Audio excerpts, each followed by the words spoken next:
Unamur. Namur. Unamur. Mais qu'est-ce que c'est que ce travail? Immersion sonore dans les métiers de l'université. Mon premier animal de compagnie qui était quand même un beau cheval, je l'ai seulement eu à 15 ans. Donc c'est quand même assez tard, mais j'étais déjà persuadée que je ferais vétérinaire à ce moment-là. Depuis toute petite, je voulais. Et à 6 ans, on m'a diagnostiqué des allergies au pollen, aux graminées, tout ça, mais aussi aux poils de chiens, de chats et de chevaux. Ce qui n'est vraiment pas pratique pour quelqu'un qui veut avoir des animaux et qui veut être vétérinaire. Et donc je suis pas du tout la vétérinaire qui a grandi dans une ferme avec des animaux ou qui a toujours eu des chiens à la maison. C'est venu très tardivement, mais donc voilà.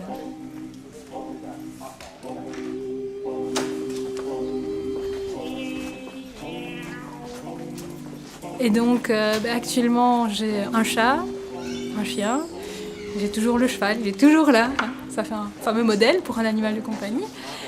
Et puis en plus on a des brebis. Entre-temps on a eu un petit peu aussi des poules, des lapins, mais ça va, ça vient forcément, c'est les poules. Et les renards ne font pas très bon ménage.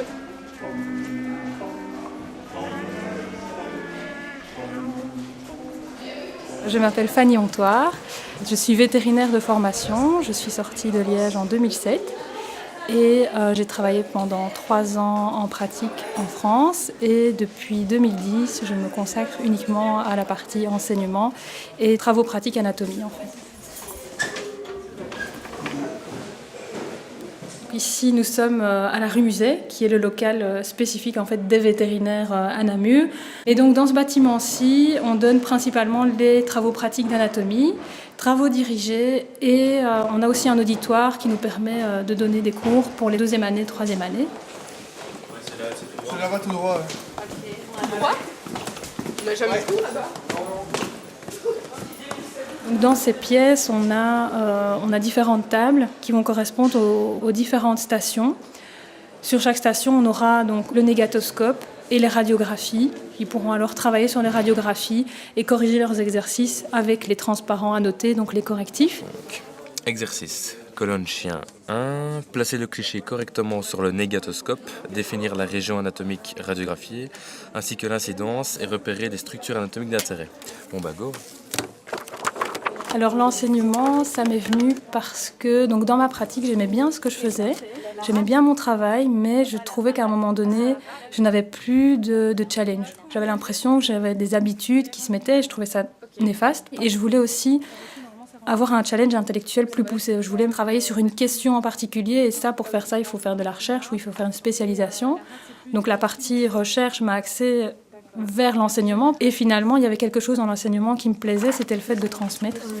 C'est quoi là 1 Ah oui, là. Justification d'espèce, parce que ça... Ah oui, d'accord, oui, mais c'est un chat, ok. Ah bah ouais, c'était écrit. Sur le coup, j'ai pas du tout pensé que c'était un chat, parce que... Normalement, on imagine toujours que c'est très effilé et...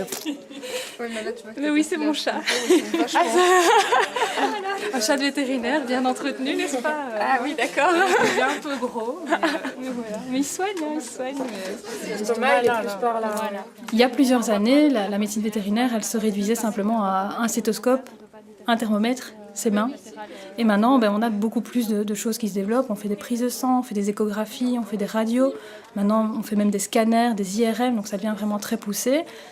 Ça peut paraître excessif, c'est sûr. Maintenant, c'est aussi l'évolution des choses. Donc, il faut vivre avec son temps. Maintenant, c'est vrai que quand on se dit qu'un IRM peut coûter 1 000 €, voilà, c'est pas nécessaire d'aller faire un scanner sur un chien qui a une tumeur énorme qu'on voit déjà à la radio. Maintenant, il y a des propriétaires qui ne veulent pas se contenter d'une radio où on a vu une anomalie. Ils veulent tout dans le détail. Mais voilà.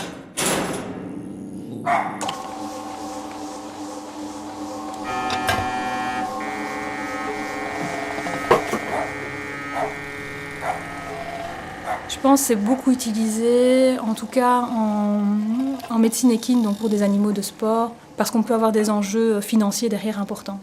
Mais c'est sûr que ces techniques poussées d'imagerie se développent grâce à cet aspect financier. Si on n'avait pas cet aspect financier derrière, ou l'aspect connaissance des choses, donc les gens qui font de la recherche et qui veulent comprendre la maladie au plus haut point, si on n'avait pas ça derrière, on n'évoluerait pas.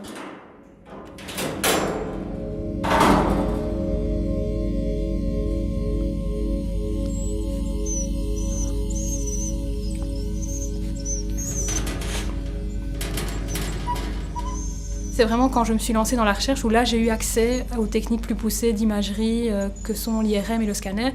Et c'est vrai que je trouve ça c'est génial, quoi. C'est très intéressant de se dire voilà, ces techniques-là nous permettent de comprendre ce qui se passe à l'intérieur, de travailler sur ce petit détail. On me confirme bien, il y a quelque chose de plus objectif que juste ma palpation, ma sensation. Et j'ai même dû en faire pour moi, pour des problèmes de santé. Et je trouve c'est merveilleux. C'est un peu comme quelqu'un qui découvrirait Internet maintenant, quoi. Donc, je suis comme une gosse, les yeux pleins d'étoiles, et je regarde ces technologies. On va survivre. Oui, c'est pas ça, c'est la dernière fois, elle avait croqué.